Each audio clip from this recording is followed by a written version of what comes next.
It went really well. Everything came out really nice. The small parts, they just feel very thin. I'm liking it. I'm liking it a lot. Switched up the game from screen, we ain't standing. Transfer superstars with the fabric we imprinted. Transfer superstars. What's up, superstars? In today's video, we're going to be showing you guys how to take this AI design made from Midjourney AI and slap it on a shirt. But we're not going to stop there. We're also going to be putting this in Canva to slap some text on it, and Photoshop to actually knock off a lot of this heavy black. We want to make this into a wearable, breathable, sellable shirt like this. That's better. Let's get started. Let's begin by importing the image into Canva. Resize the image by dragging its corner to make it smaller, creating space for the generative fill. Click on Edit Image at the top left, then select Magic Expand under Whole Page. This feature is Canva's equivalent of Photoshop's generative fill. It will take some time, but Canva will provide excellent suggestions. Review the different suggestions and choose one of the options, then click Done. Now, we'll add text that you can always customize to your preference, but for now, let's use one of the font combinations offered by Canva. Edit the text to say King and find a font that fits the design better. For now, let's use the Calgary font and change it to uppercase. Adjust the placement of the text and modify its size.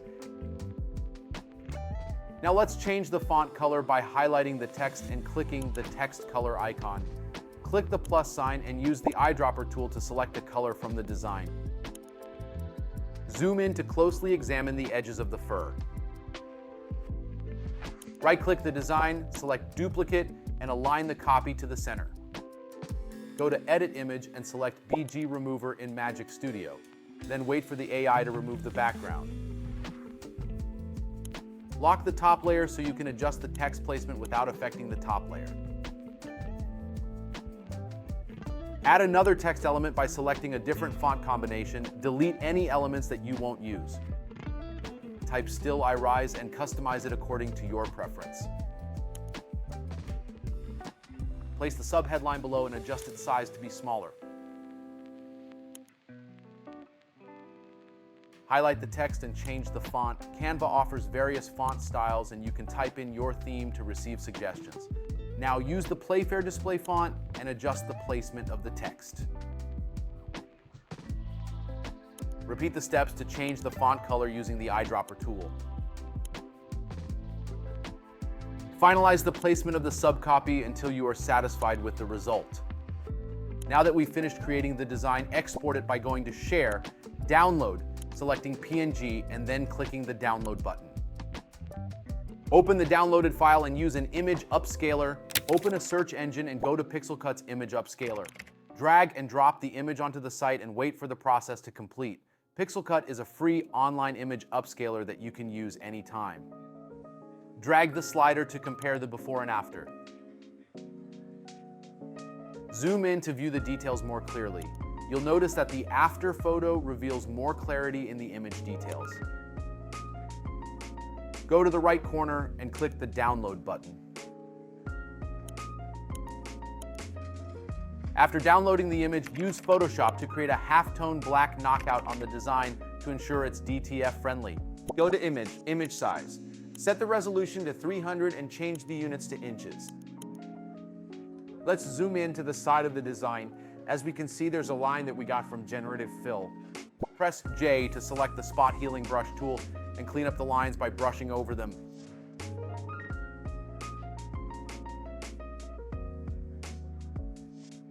You can also use the Clone Stamp tool. Move your mouse to the area you want to duplicate, hold Alt, and click on the exact spot you want to start copying from.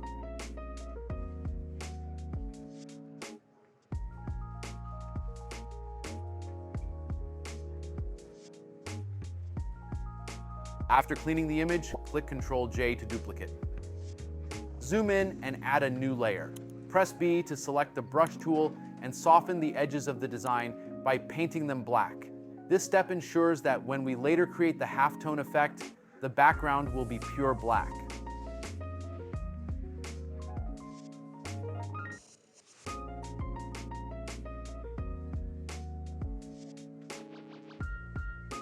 Select the two layers and press Ctrl E to merge. Add the original image and place it below the edited layer. Compare the before and after results. Right-click the layer and select Duplicate Layer. In the Destination section, choose New for the document. Now let's start creating the halftone effect in this new file. Go to Image, Mode, Grayscale, and click Discard. Press Ctrl L to open the Levels dialog and adjust the sliders. The highlights represent areas where the image remains visible, while the shadows will be half-toned. Focus on modifying the image to ensure that the edges are properly half-toned.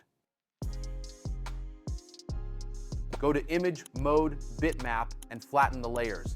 Choose Halftone Screen and adjust the frequency according to your preference. A lower frequency will create larger halftone dots, while a higher frequency will produce smaller dots. Press Ctrl A to select all and press Ctrl C to copy. Go back to the original file. Add a layer mask. Hold Alt, then click it to enter layer mask mode. Then press Ctrl V to paste the halftone pattern from the other file. Toggle the background layer on and off to check if the halftone effect meets your expectations. Hide the original image and background layer. Double check the file before saving it.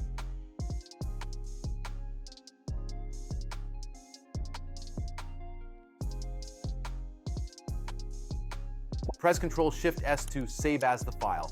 Choose PNG as the format to maintain transparency. All right, let's put this on a gang sheet builder. What we're gonna do is slide one over to the right and then build your own gang sheet. We're gonna do a 22 by 12 build your own gang sheet. Let's start a brand new sheet. Go to Upload Image, and then we are gonna go to the image that we just made. Give it a moment to load. Since it hits 100, you can now click on it. I'm gonna click on it once, and we're gonna size it to 11 inches in total.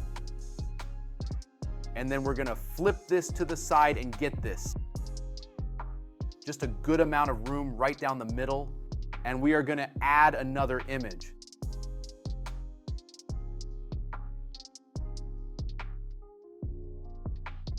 All right, we're gonna click on this image and make it 3 inches. And we're gonna put it right here and duplicate it one more time. All right, we got ourselves a gang sheet. The reason why we wanna put a big piece is just to really fill up the whole size. We don't know if we're gonna really use this. We really just want these two, so we might use this in the future. So let us know down in the comments if you guys wanna see this big print. All right, let's get this printed. We got our prints. Let's take a closer look. This is gonna be a 22 by 12. It looks good. Let's take a closer look. So the sheet looks great. Came out nice. Let's take a closer look at the 11-inch design. I like the way it looks. It definitely took a lot of that black out.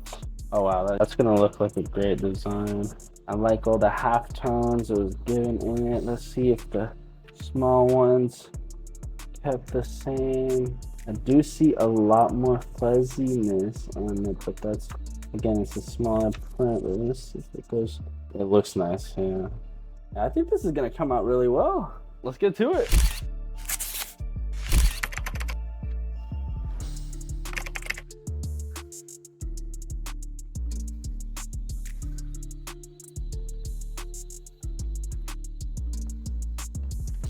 We got our pieces. Let's get to pressing. All right, we got our blank shirt right here and our two graphics. Again, remember when I said we were gonna try to decide whether I want the front or the back piece. So I'm probably just gonna go more based on my personal preference. So let's put these guys up first. We got some heat resistant tape right here. So let's get this taped up. And then a good old solid 4 fingers from the neckline, making sure this is as straight as possible, just so you can get a good midway point. Bend this too as well. Make sure we get something a little bit straight. Now let's get this in the press.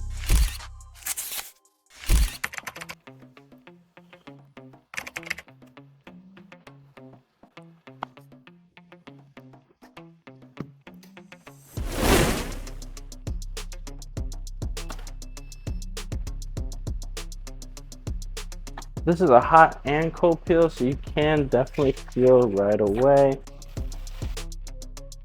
Then we're gonna hit it one more time with our matte finisher sheet.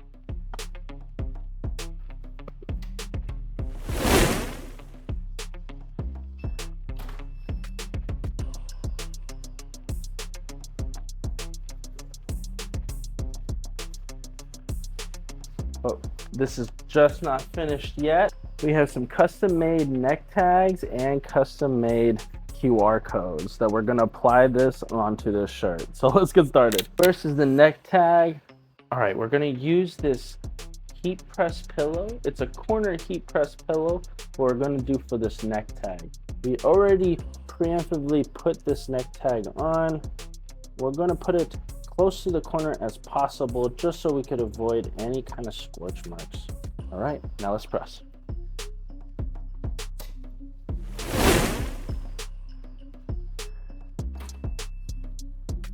We're gonna use also this microfiber cloth just to make sure everything adheres. Now we're gonna do a second press. Same thing, we're just gonna put this on here. We're gonna press it a second time, 300 degrees, and it's a 7-second press. What the cushion does is just adds more pressure, and it also allows less kind of scorch marks up onto the neckline. All right, now let's check this out a little bit. All right, looks good. Now let's get to the QR code. For this one, we're gonna get rid of the small heat press pillow and actually go with the long, just so we can make sure everything is covered. We don't have to worry about any scorch marks. And you guys are gonna see exactly what the placement is as soon as I'm done pressing it. Go.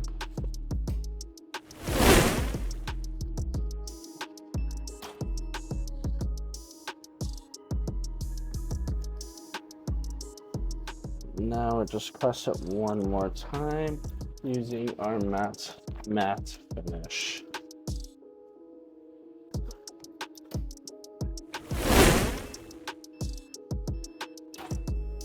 Right. Okay. Now let's check this out. All right, we got a custom made shirt. Let's take a closer look at it.